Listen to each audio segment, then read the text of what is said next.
അപ്പോൾ എല്ലാവർക്കും നമ്മുടെ പുതിയ വീഡിയോയിലേക്ക് സ്വാഗതം. അപ്പോൾ ഇന്നത്തെ നമ്മുടെ വീഡിയോ എന്ന് വെച്ച് കഴിഞ്ഞാൽ ഞാനൊരു ഉദാഹരണം സഹിതം പറയാം. അതായത് വെൽ ട്രെയിൻഡ് ആയിട്ടുള്ള ഒരു നായ വിദേശ രാജ്യങ്ങളിൽ എങ്ങനെയാണ് അവർ പോലീസിൻ്റെയും മറ്റു ഫോഴ്സിൻ്റെ ഭാഗമാവുന്നതെന്നും അതേ നായ തന്നെ നമ്മുടെ കേരളത്തിൽ ഒരു വീട്ടമ്മ എങ്ങനെയാണ് വളരെ തമാശയോട് കൂടിയിട്ട് തപ്പോട്ടുണ്ണിയും തപ്പോട്ട് എന്ന് പറയുന്ന ഒരു പാട്ടോട് കൂടിയിട്ട് അവതരിപ്പിക്കുന്ന ഒരു വീഡിയോ നമ്മൾ സോഷ്യൽ മീഡിയയിലൊക്കെ കണ്ടിരിക്കും. വളരെയധികം ഫണ്ണിയായിട്ട് തോന്നിയ ആ വീഡിയോ കണ്ടപ്പോൾ. അപ്പോൾ എന്തുകൊണ്ടാണ് ഞാൻ ഈ ഒരു വീഡിയോ പറയാൻ കാരണം, റഷ്യൻ തെരുവോരങ്ങളിൽ ആരും അറിയാതെ പോകാമായിരുന്ന ഒരു നായ അവ ലോകം മുഴുവൻ അറിയാവുന്ന ഒരു ജീവിയായി മാറാനുള്ള ഒരു കാരണം ഉണ്ടായി. അതൊരു യാത്രയായിരുന്നു. അപ്പോൾ ആ ഒരു യാത്രയെക്കുറിച്ചാണ് ഇന്നത്തെ നമ്മുടെ വീഡിയോ. അപ്പോൾ എല്ലാവർക്കും നമ്മുടെ പുതിയ വീഡിയോയിലേക്ക് സ്വാഗതം.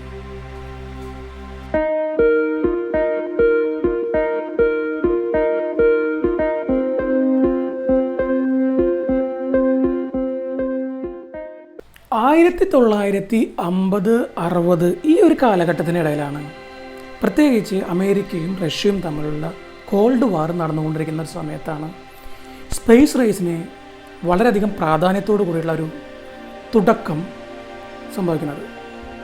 അപ്പോൾ സ്പേസ് പവർ അല്ലെങ്കിൽ സ്പേസ് റേസ് എന്ന് പറയുന്ന, അതായത് ഈ ഒരു കാറ്റഗറി, അതായത് ഭൂമിയിലെ രാജാക്കന്മാർ തങ്ങൾ തന്നെയാണ് എന്നുള്ള വിചാരത്തിലാണ് അമേരിക്ക ആണെങ്കിലും റഷ്യ ആണെങ്കിലും. അപ്പോൾ തങ്ങളുടെ ശക്തി ഈ ഒരു ഭൂമിയിൽ മാത്രം പോരാ, അല്ലെങ്കിൽ തങ്ങളുടെ ശക്തി മറ്റുള്ള ഗ്രഹങ്ങളിലേക്കോ അല്ലെങ്കിൽ സ്പേസിലേക്കോ വ്യാപിപ്പിക്കാൻ വേണ്ടിയിട്ടുള്ള ആ ഒരു ശ്രമത്തിൻ്റെ ഭാഗം കൂടിയാണ് ഈ ഒരു പ്രവൃത്തിയിലേക്ക് എത്തിച്ചേർന്നത്.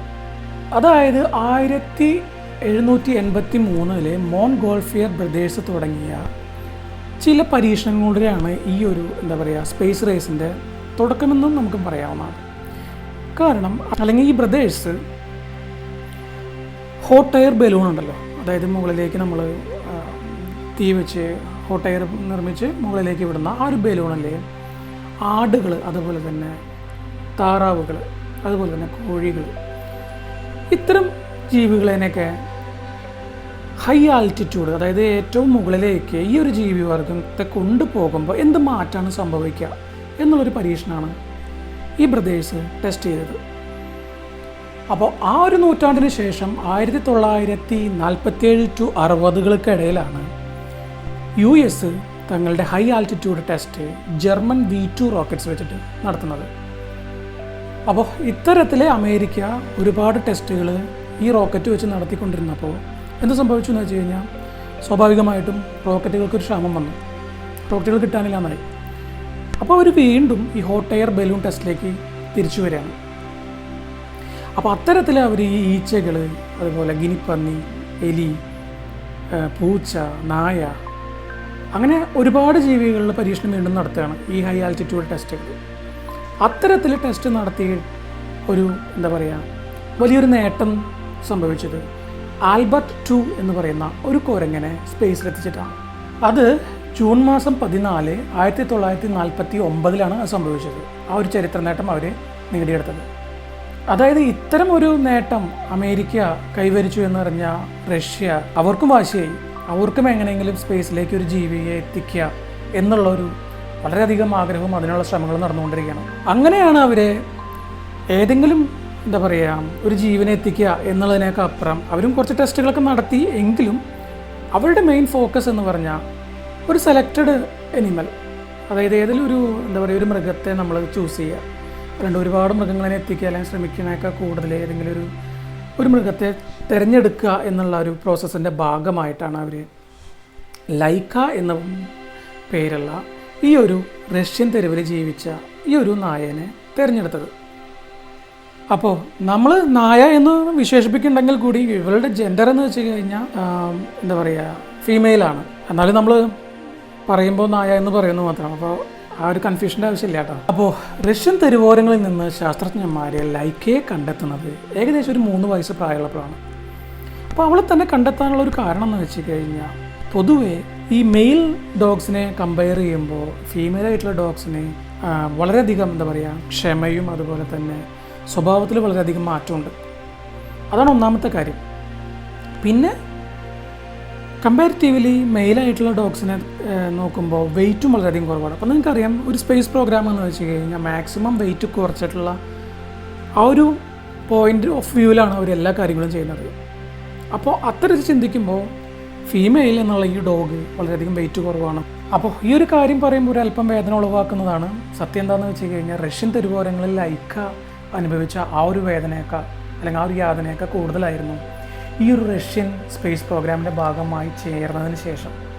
കാരണം അത്ര അധികം ബുദ്ധിമുട്ടുളവാക്കുന്ന ട്രെയിനിങ്ങുകളായിരുന്നു അവൾക്ക് നേരിടേണ്ടി വന്നത്.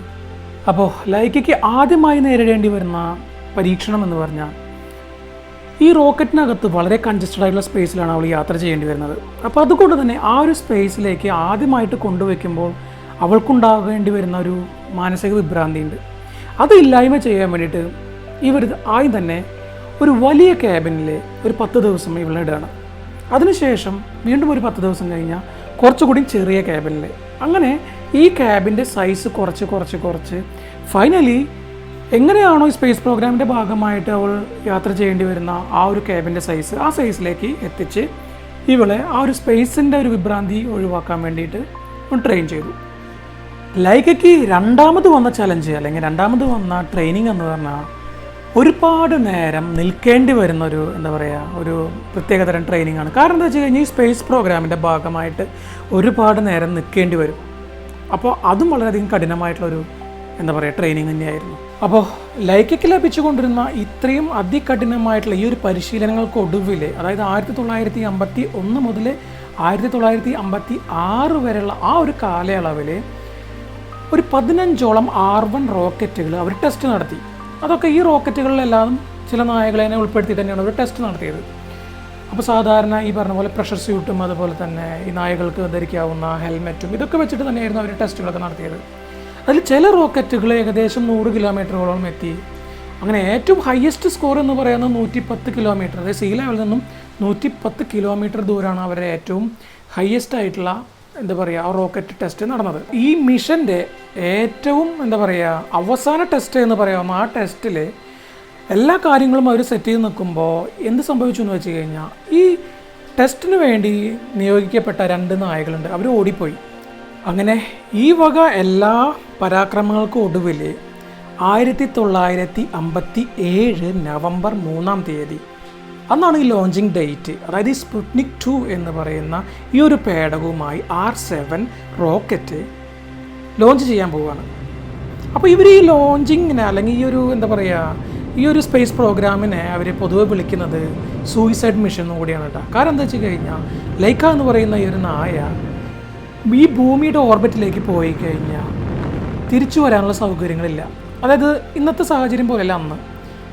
അതായത് റോക്കറ്റ് അല്ലെങ്കിൽ ഈ പേടകം ഓർബിറ്റിലേക്ക് അല്ലെങ്കിൽ സ്പേസിലേക്ക് പോയി കഴിഞ്ഞാൽ സേഫായിട്ട് തിരിച്ചു വരാൻ, അതായത് ഡി ഓർബിറ്റിംഗ് എന്ന് പറയുന്ന സൗകര്യം അന്ന് ഡെവലപ്പ് ചെയ്തിട്ടില്ല, അല്ലെങ്കിൽ അന്ന് കണ്ടെത്തിയിട്ടുണ്ടായിരുന്നില്ല. അപ്പോൾ അതുകൊണ്ട് തന്നെ ഇതിനവർ സൂയിസൈഡ് മിഷൻ എന്നാണ് വിളിച്ചിരുന്നത്. അതുപോലെ തന്നെ ലൈക്കയ്ക്ക് വേണ്ടിയിട്ട് ഈ പേടകത്തിനകത്ത് ഇവർ ഒരുക്കിയിരുന്നത് എന്താണെന്ന് വെച്ച് കഴിഞ്ഞാൽ ഒരു ഓക്സിജൻ ജനറേറ്റർ, അതുപോലെ തന്നെ ഒരു കാർബൺ ഡയോക്സൈഡ് അബ്സോർബർ, അതുപോലെ തന്നെ ഈ യൂറിനും മറ്റും കളക്ട് ചെയ്യാൻ വേണ്ടിയിട്ടുള്ള ഒരു ബാഗ്, ഇത്രയും സൗകര്യങ്ങളോട് കൂടിയിട്ടായിരുന്നു ആ പേടകം ഉണ്ടായിരുന്നത്. അപ്പോൾ 8 മുതൽ 10 ദിവസം വരെ ലൈക്ക ജീവനോടെ ഇരിക്കുമെന്നാണ് റഷ്യൻ ശാസ്ത്രജ്ഞന്മാർ കരുതിയത്. പക്ഷെ നിർഭാഗ്യവശാൽ 5 മുതൽ 7 മണിക്കൂർ, അതായത് റോക്കറ്റ് അല്ലെങ്കിൽ ഈ ഒരു പദ്ധതി ലോഞ്ച് ചെയ്തതിന് ശേഷം 5 മുതൽ 7 മണിക്കൂറിനകം ലൈക്ക മരണപ്പെട്ടു എന്നാണ് റിപ്പോർട്ടുകൾ പറയുന്നത്. അതായത് ഓക്സിജൻ സപ്ലൈയിൽ വന്ന വ്യതിയാനവും അതിൽ സംഭവിച്ച എന്തോ തകരാറാണ്. അതായത് ഓക്സിജൻ ലഭിക്കാതെ ലൈക്ക മരണപ്പെടുകയാണ്. അതായത് ഏറ്റവും ലേറ്റസ്റ്റ് റിപ്പോർട്ട് പറയുന്നത് എന്താണെന്ന് വെച്ച് കഴിഞ്ഞാൽ ഓവർ ഹീറ്റും അതുപോലെ തന്നെ അവൾക്കുണ്ടായ പരിഭ്രാന്തിയും അവളുടെ ഹാർട്ട് റേറ്റ് ഏകദേശം 3 ഇരട്ടി വർദ്ധിപ്പിച്ചു എന്നാണ് പറയുന്നത്.